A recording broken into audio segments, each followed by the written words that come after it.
नमस्कार। जैसा आपको मालूम है, आज अहमदाबाद से लेकर पालनपुर तक जो एक रेलवे के संरक्षण और सुरक्षा के मद्देनज़र हम लोग साल में एक बार वार्षिक निरीक्षण करते हैं। उसी के तहत पूरे सभी स्टेशंस का सुबह आप साबरमती से हम लोगों ने शुरू किया था 9 बजे से, और पालनपुर तक सभी स्टेशंस का ट्रैक के जो भी इम्पोर्टेंट फीचर्स होते हैं, जैसे ब्रिज है, लेवल क्रॉसिंग है, टर्नआउट हैं, कर्व्स हैं, उन सभी का बहुत ही विस्तृत निरीक्षण का एक प्रोग्राम तैयार किया गया है। उसी के तहत में हम सभी अपने हेडक्वार्टर के सभी सीनियर ऑफिसर के साथ और मंडल रेल प्रबंधक और उनकी टीम के साथ आज यहाँ निरीक्षण कर रहे हैं। माननीय सांसद और माननीय विधायक भी यहाँ पर मौजूद हैं मेहसाना में, और मुझे आप लोगों को बताते हुए खुशी है कि अभी हाल ही में हम लोगों ने अधिराज मोती से बीजापुर से अमलासन, ये पूरे ट्रैक का जो CRS इंस्पेक्शन होता है वो कंप्लीट कर लिया है, और बहुत जल्द ही वो सेक्शन पर भी हम लोग प्लानिंग करेंगे एक दोबारा से जो कन्वर्टेड सेक्शन है ब्रॉड गेज के ऊपर नई ट्रेन स्टार्ट करने का। और इस सेक्शन में जो डबल लाइन पूरी हो गई है, मेहसाना से पालनपुर कंप्लीट हो चुकी है, वहाँ पे DFC की लाइन भी बनी हुई है, उनमें भी हमारा ट्रैफिक का आवागमन काफ़ी सुचारू रूप से चल रहा है। उसकी वजह से भी हमारा कुछ कैपेसिटी अवेलेबल है। हम उसकी पूरी एक वृहद प्लानिंग कर रहे हैं कि इस सेक्शन में और एडिशनल हम लोग कितनी ट्रेन चलाई जा सकती है। खास करके जिस जगह पे सर नाले, वहाँ बहुत सारी समस्या आ रही है, पानी निकाल नहीं हो रहा, उसमें भी कई जगह पे ये पूरा मामला किसानों पे है। एक गांव से दूसरे गांव लोग को जोड़े है, उसके लिए कुछ प्लानिंग हुआ सर? ये अभी जैसे लेवल क्रॉसिंग गेट्स होते थे पहले, उनकी जगह ROB और RUB, उन दोनों का हम लोगों ने एक प्लान तैयार किया है। जहाँ भी इस तरह की समस्या है, जनप्रतिनिधियों की डिमांड भी रहती है, और वैसे भी हमें भी पता रहता है कि जहाँ पुरानी लेवल क्रॉसिंग है, गाड़ियों की संख्या बढ़ गई है, ट्रैक्स की संख्या बढ़ गई है, उसके मद्देनज़र यात्रियों को के साथ की सुरक्षा भी सुनिश्चित होती है ROB बनाने से, RUB बनाने से, और जो हमारे किसान भाई हैं उनको भी आवागमन में किसी समय भी रेल की वजह से रुकने की आवश्यक ज़रूरत ना पड़े, उसके लिए हम लोग पूरा प्लानिंग कर रहे हैं। और अभी तो रेलवे ने ये डिसाइड कर लिया है कि पूरा फंडिंग भी रेलवे खुद करेगा। LC एलिमिनेशन, जो लेवल क्रॉसिंग एलिमिनेशन का एक हम लोगों ने लक्ष्य रखा है, माननीय प्रधानमंत्री और माननीय रेल मंत्री का जीरो लेवल क्रॉसिंग का एक प्लानिंग तैयार किया हुआ है, उसके तहत सारे लेवल क्रॉसिंग्स पर या तो ROB या RUB बनाने की एक पूरी योजना तैयार की गई है। सर, बड़ी ट्रेनें जो है प्लेटफॉर्म नंबर 1 पर नहीं आ रही थी, उसके बारे में क्या कहेंगे? परिचालन की दृष्टि से कुछ जगह पर ये सुविधा नहीं हो पाती कि 1 नंबर प्लेटफॉर्म पे सब गाड़ी आए, इसीलिए फुट ओवर ब्रिज का निर्माण किया जाता है, और यात्रियों के लिए एस्केलेटर, लिफ्ट वो भी लगाए जाते हैं, क्योंकि जब डबल लाइन होने के बाद किसी एक प्लेटफॉर्म पे एक ही डायरेक्शन गाड़ी आ सकती है, दूसरी डायरेक्शन की गाड़ी दूसरे प्लेटफॉर्म पे लेना अनिवार्य हो जाता है, जिससे हम ट्रेन की संख्या भी बढ़ा सकते हैं, लेकिन साथ में जो आधारभूत सुविधाएं हैं उनको देने के लिए हम बिल्कुल वचनबद्ध हैं, और क्रमबद्ध तरीके से सभी स्टेशन पे वो सुविधाएं दी जा रही हैं। आपने देखा होगा मेहसाना में भी कितनी सारी सुविधा दी गई है, सारा स्टेशन का बिल्कुल सौंदर्यीकरण किया गया है, सर्कुलेटिंग इम्प्रूव किया गया है, प्लेटफॉर्म इम्प्रूव किए गए हैं, FOB इतना अच्छा बना दिया गया है, वो सब उसी प्लानिंग के तहत चल रहा है।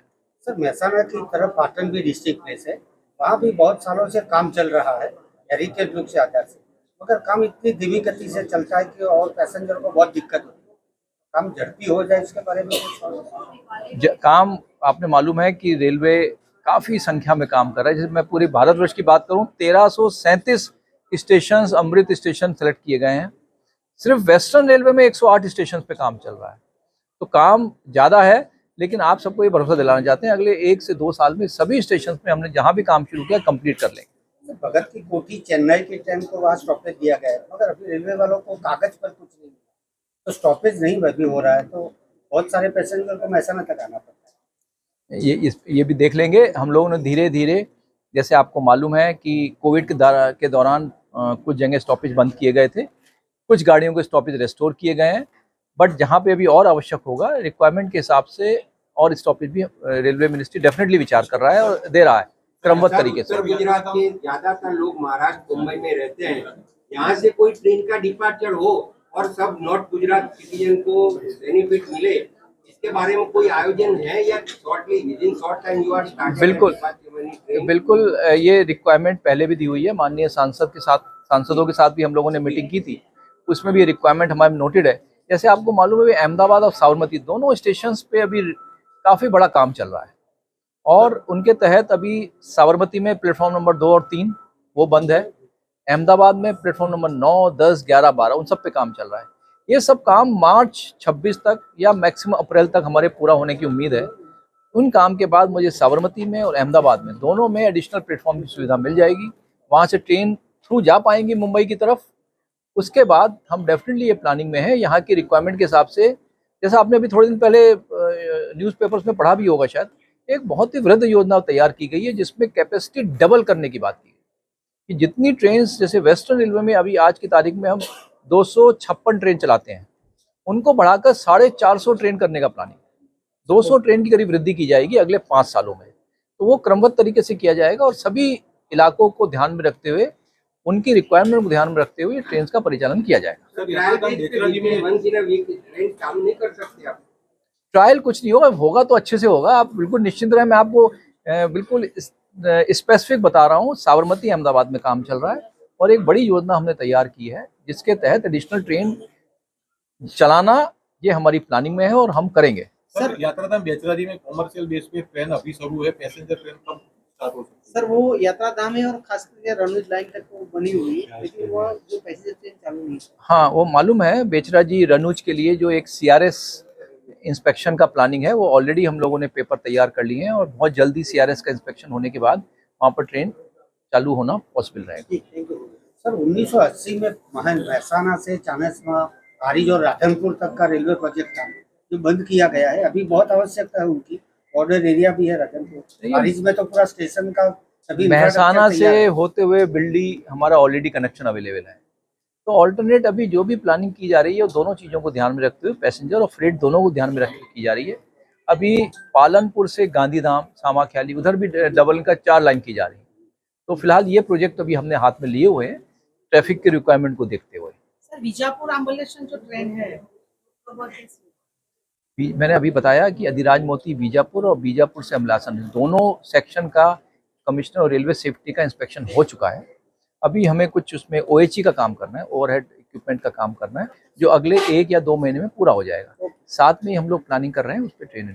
આજે રેલવેના GM સાહેબ અને DRM સાહેબ સહિતની આખી ટીમ જેના વાર્ષિક ઇન્સ્પેક્શન હોય છે એ અંતર્ગત નવા ડેવલપમેન્ટ અંતર્ગત જોવા માટે અને રેલવે દ્વારા વધુમાં વધુ સેવા કેવી રીતે આપી શકાય એના પરીક્ષણ માટે આજે અહીંયા મહેસાણા ખાતે પધાર્યા છે। આપ સૌને મારે જાણકારી એટલા માટે આપવી છે કે મહેસાણાના સાંસદ તરીકે અમે લોકોએ મહેસાણા 1 અને 2 ને જોડતો રોડ અને બ્રિજ એ આખો બનાવવા માટેની સેન્કશન પણ રેલવે દ્વારા એનું પરીક્ષણ વગેરે થઈ ગયું છે। આપણા TB રોડ ઉપરની જે RUB 2 પાસ થયેલા છે એનું કામ પણ ટૂંક સમયમાં શરૂ થનાર છે। આવનારા દિવસોની અંદર રેલવે દ્વારા અહીંયા જે પ્લેટફોર્મની અંદર એક રેસ્ટોરન્ટ, એક મોલ આપણા મહેસાણા શહેરના પણ અંદર બનવાનો છે। રેલવે દ્વારા આખું આધુનિકીકરણ મહેસાણાથી અંબાજી, આબુ રોડ સુધીની નવી લાઇનનું પણ કામ ચાલી રહ્યું છે। એટલે માનનીય પ્રધાનમંત્રી નરેન્દ્રભાઈ મોદી સાહેબના નેતૃત્વમાં અને આપણા રેલવે મંત્રી અશ્વિનીજી જે પ્રકારે આખા દેશમાં રેલવેનું નેટવર્ક તૈયાર કરી અને લોકોની સુખાકારી થાય, લોકોને રેલવે દ્વારા વધુમાં વધુ પ્રવાસ થાય અને પર્યાવરણની પણ જાળવણી થાય, એટલે ઇલેક્ટ્રિક માધ્યમથી 100% જ્યારે રેલવે આખા દેશમાં થઈ ગયું છે ત્યારે મહેસાણા જિલ્લા અને મહેસાણાની આજુબાજુમાં જેટલા પણ ખેડૂતોના પણ પ્રશ્નો છે એના માટે રેલવે સકારાત્મક રીતે એના ઉકેલ માટે તૈયાર છે। જે RUB ના પ્રશ્નો છે એના માટે પણ રેલવે માટે ની સકારાત્મક ભૂમિકા છે। એટલે કુલ મિલાવીને રેલવે અને પ્રજાજનો બંને સાથે મળી અને દેશના વિકાસમાં કેવી રીતે સહભાગી થઈ શકાય એના માટેનો આખો માનનીય GM સાહેબ અને DRM સાહેબ સહિતના અધિકારીઓનો આજે પ્રવાસ છે। જિલ્લાના ધારાસભ્યશ્રીઓ પણ આજે ઉપસ્થિત છે। અમારા જિલ્લા ભારતીય જનતા પાર્ટીના અધ્યક્ષ સહિતના લોકો, DRUCCના, ZRUCCના પદાધિકારીઓ પણ અહીંયા ઉપસ્થિત છે। કુલ મિલાવીને રેલવે દ્વારા ભારતના ઇન્ફ્રાસ્ટ્રક્ચરમાં અને પબ્લિક ટ્રાન્સપોર્ટેશનમાં વધુમાં વધુ લોકો ઉપયોગ થાય, સુખાકારી થાય અને ઝડપી ટ્રેનોનો લોકોને લાભ મળે એના માટે જે રેલવે તંત્ર માન્ય પ્રધાનમંત્રીજી અને અશ્વિની વૈષ્ણવજી જે પ્રયત્ન કરી રહ્યા છે, એમાં રેલવે મંત્રાલય એના ટાર્ગેટો પૂર્ણ કરવા માટે સતત પ્રયત્નશીલ છે અને એના ભાગરૂપે આજે જીએમ સાહેબ મહેસાણા પધાર્યા છે. ખાસ કરીને લોકોના જે પ્રશ્નો હતા, ઘણા પ્રશ્નો લોકોએ આપના સુધી પહોંચાડવા, એ રેલવે સુધી પહોંચે ખરા? કારણ કે ઘણા નાલા અને ઘણા પાણી ભરવાની સમસ્યાના કારણે લોકો હેરાન થાય છે. પ્રજાના પ્રશ્નો જ્યારે વિકાસ થતો હોય ત્યારે પ્રશ્નો આવા સહજ ભાવ છે. પ્રશ્નોનું નિરાકરણ તંત્ર સાથે બેસી, હમણાં જ આંબલિયાસણની વાત કરી, તો આંબલિયાસણનો સાંસદ તરીકે મેં આપણા માન્ય લોકસભાના સાંસદ હરિભાઈ બંને સાથે મળી અને જે પ્રજાના પ્રશ્નો છે વિસ્તારના, એ રેલવે સમક્ષ મૂકેલા છે અને રેલવે તંત્ર એના પ્રશ્નોનો ઉકેલ લાવે જ છે. પરંતુ જે સમય મર્યાદાની અંદર એ પ્રશ્નોની કેટલીક સમય મર્યાદા હોય, રેલવે તંત્રને કામ કરવાની ચોક્કસ પદ્ધતિ છે. એના કારણે જ્યારે કડીનો પ્રશ્ન હતો તો કડીના પ્રશ્નને પણ ઉકેલ માન્ય રેલવે મંત્રી દ્વારા જીએમ સાહેબ અને ડીઆરએમ દ્વારા ઉકેલાયો. એટલે આવા તમામ પ્રશ્નોનો ઉકેલ રેલવે તંત્ર પ્રજા સાથે સુખાકારી રીતે કેવી રીતે રહી શકાય, લોકોને સુવિધા આપવા માટે રેલવે છે, લોકોને દુઃખી કરવા માટે રેલવે નથી. એટલે પ્રશ્નો તો આવવાના, પણ એનો ઉકેલ સકારાત્મક લાવવામાં રેલવે તંત્ર હંમેશા પ્રજાની પડખે હોય છે. હેલો ભુજ, તો કેમ છો તમે? આજે હું તમને એવા શોરૂમની વિઝિટ કરાવું છું જે છેલ્લા 10 વર્ષથી કચ્છની જનતાના પ્રેમ અને વિશ્વાસથી મહેકતું લુગડા બજાર ફેમિલી શોરૂમ. આ શોરૂમમાં સ્ટાર્ટિંગ પ્રાઇસ 399થી છે, જેમાં kids wear, girls wear, boys wear અને જેન્ટ્સ વેર અને લેડીઝ વેરમાં પણ ન્યૂ વેરાયટીવાળું કલેક્શન પણ જોવા મળી રહેશે. અને જેન્ટ્સ માટે વેડિંગ કલેક્શન અને કુર્તા કલેક્શન પણ બહુ જ સારું છે. એનિમલ મૂવીનો પાર્ટ 2 આવે કે ના આવે, પણ એનાથી પહેલાં અમે લઈ આવ્યા છીએ લુગડા બજાર પાર્ટ 2, જેમાં તમને કિડ્સ વેરમાં વિન્ટર વેર સમર કલેક્શનનો ન્યૂ સ્ટોક આવી ગયો છે. લેડીઝ વેરમાં પણ ન્યૂ ડિઝાઇનમાં kurti, top and coat set best price थी स्टार्ट થાય છે. तो जेंट्स वेयर में भी मिल जाएगा boss. Leather, jacket, brand pants and check shirts, formal shirts, track pants પણ બેસ્ટ થી બેસ્ટ પ્રાઇસ સાથે.